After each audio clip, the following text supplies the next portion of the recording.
Ada banyak orang bahkan mungkin kita ngerasa bahwa kita itu kurang beruntung dibandingkan orang lain. Ngerasa bahwa kayaknya Allah nggak adil sama kita, karena kita melihat orang lain mendapatkan banyak nikmat, sedangkan kita enggak. Kita ngerasa kayak orang yang paling dicurangin dalam hidup oleh Allah Subhanahu wa taala. Kita ngerasa kayaknya orang yang paling sengsara di antara semua manusia. Ketika kita membandingkan hidup kita dengan hidup orang lain. Kalau kita pernah ngerasa kayak gitu,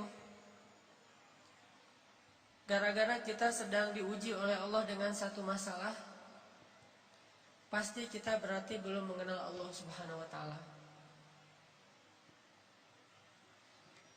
Ada orang yang diuji mungkin dengan ujian fisik. Dan kadang-kadang itu bukan ujian sebetulnya. Dia aja yang tidak mampu bersyukur atas nikmat fisik yang Allah berikan. Dia ngerasa warna kulitnya adalah ujian. Kayak saya gitu. Alhamdulillah ini mah bukan hitam, eksotis. Ada orang yang ngerasa jenis rambutnya adalah ujian. Ada orang yang ngerasa tinggi badannya adalah ujian. Ada orang yang ngerasa bentuk hidungnya adalah ujian. Ada orang yang ngerasa gemuk dan kurusnya adalah ujian. Ada orang yang bahkan ngerasa nasab keturunan adalah ujian. Sehingga bagi dia menjadi orang yang paling tidak beruntung karena diberikan fisik yang menurut dia tidak ideal. Ini pasti orang gak kenal Allah Subhanahu wa ta'ala. Kalau dia kenal Allah Subhanahu wa ta'ala, maka dia akan melihat sebaliknya. Kalau dia kenal Allah Subhanahu wa ta'ala, alih-alih dia mengeluhkan nikmat, justru dia makin bersyukur kepada Allah. Ada juga orang yang merasa dirinya paling menderita karena melihat dirinya orang yang paling tidak beruntung dalam urusan harta. Dia menilai orang lain lebih beruntung karena gajinya lebih besar, karena diberikan nafkah oleh suaminya lebih banyak, karena kendaraannya lebih baik, karena rumahnya lebih luas, karena tempat kerjanya itu lebih bergengsi, karena titel dan gelar-gelarnya itu lebih tinggi, sehingga dia merasa karena hartanya terbatas menjadi orang yang paling sengsara di muka bumi. Ini juga orang yang gak kenal sama Allah. Atau ada juga yang ngerasa dirinya tuh paling menderita karena masih jomblo.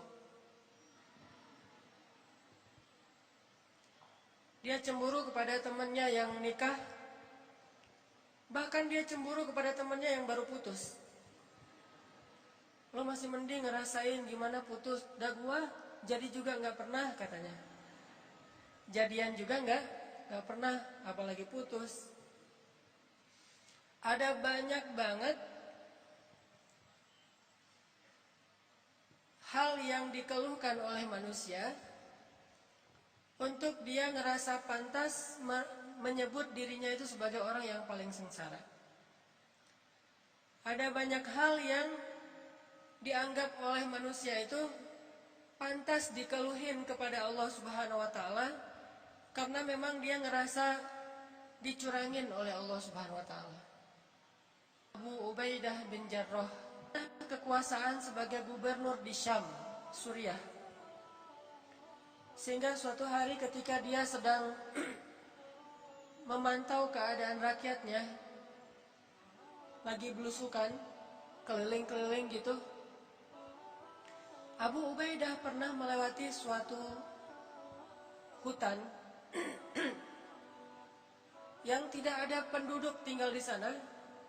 Tiba-tiba Abu Ubaidah bin Jarrah menemukan sebuah gubuk kecil di tengah hutan. Ini lagi lewat nih bersama pasukannya, kayak lagi ada ekspansi gitu. Tiba-tiba ngelihat tiba-tiba Abu Ubaidah melihat sebuah gubuk di tengah hutan. Terus karena penasaran, Abu Ubaidah pun mendekat ke gubuk itu.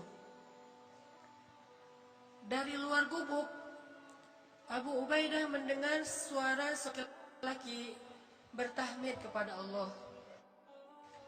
Dari luar kedengaran ada seorang laki-laki bertahmid kepada Allah.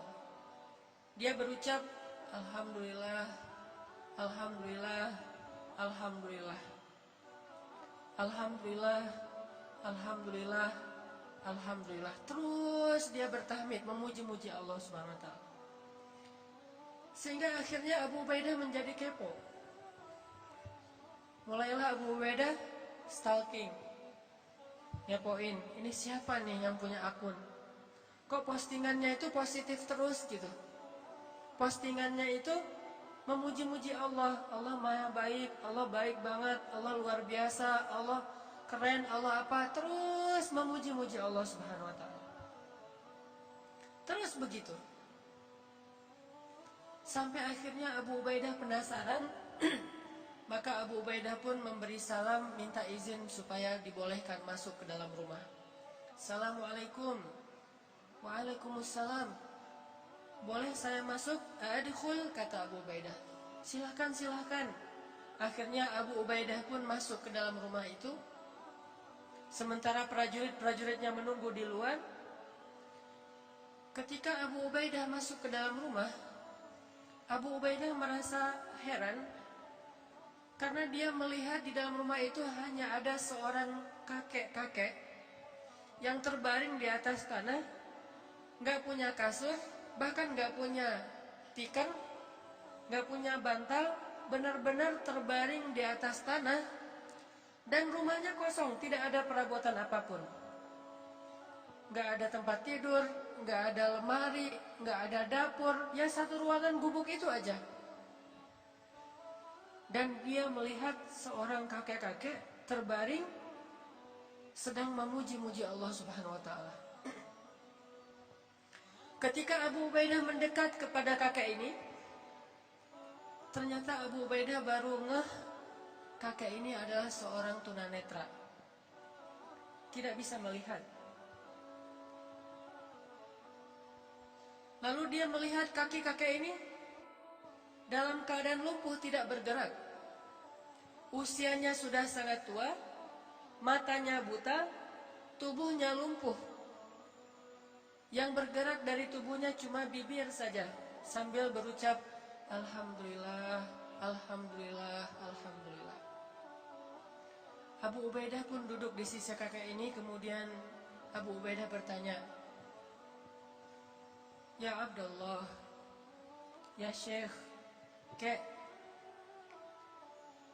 dengan siapa kakek tinggal di sini?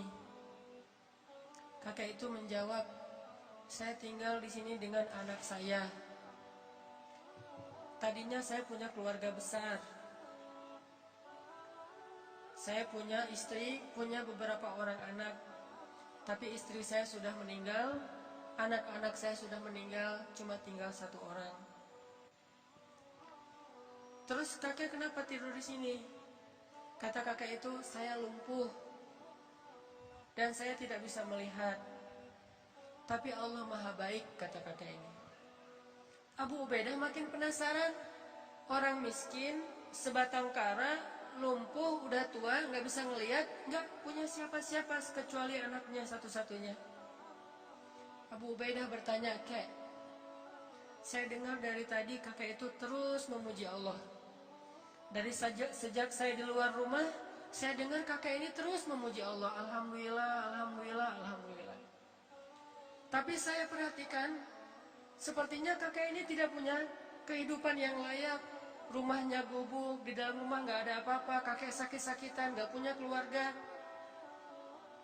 Saya penasaran apa yang kakek syukuri kepada Allah sehingga kakek tidak berhenti mengucapkan Alhamdulillah. Perasaan nikmatnya kayak gini-gini aja nih. Terus apa yang kakek syukuri? Kakek ini tersenyum. Kemudian kakek ini mengatakan, wahai Tuhan, ada 2 nikmat yang diberikan Allah kepada saya, dan itu lebih saya cintai daripada dunia dan seisinya. Yang nikmat ini tidak diberikan kecuali kepada orang-orang yang Allah cintai saja. Ada 2 nikmat yang diberikan Allah kepada saya, yang nikmat ini khusus hanya diberikan oleh Allah kepada hamba-hamba yang Allah cintai. Dan 2 nikmat ini lebih saya sukai daripada dunia dan seisinya. Lebih saya sukai daripada keluarga, lebih saya sukai daripada harta, lebih saya sukai daripada jabatan, lebih saya sukai daripada kesehatan fisik. Karena 2 nikmat ini hanya Allah berikan kepada orang yang Allah cintai. Akhirnya Abu Ubaidah bertanya, ya Syekh, kek, apa 2 nikmat yang Allah berikan kepada kakek yang tidak diberikan kepada sembarangan orang, hanya diberikan kepada orang-orang yang Allah cintai? Kakek ini menjawab, 2 nikmat itu adalah qalban syakiran wa lisanan dzakiran. 2 nikmat yang diberikan Allah hanya kepada orang yang Allah cintai adalah nikmat hati yang selalu mampu bersyukur dan nikmat lisan yang selalu mampu berzikir. Makanya kakek ini mengatakan, saya mendapatkan 2 nikmat yang Allah tidak berikan kepada siapapun kecuali kepada kekasihnya, yaitu nikmat qalban syakiran.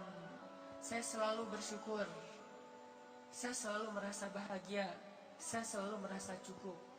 Walisanan dzakiran, dan lisan saya dibimbing dengan hati yang bersyukur itu untuk selalu berzikir, memuji Allah Subhanahu wa ta'ala. Sedangkan hati yang tidak bersyukur akan membimbing lisannya untuk mengeluh, akan membimbing lisannya untuk mengutuk, akan membimbing lisannya untuk menyalahkan diri sendiri.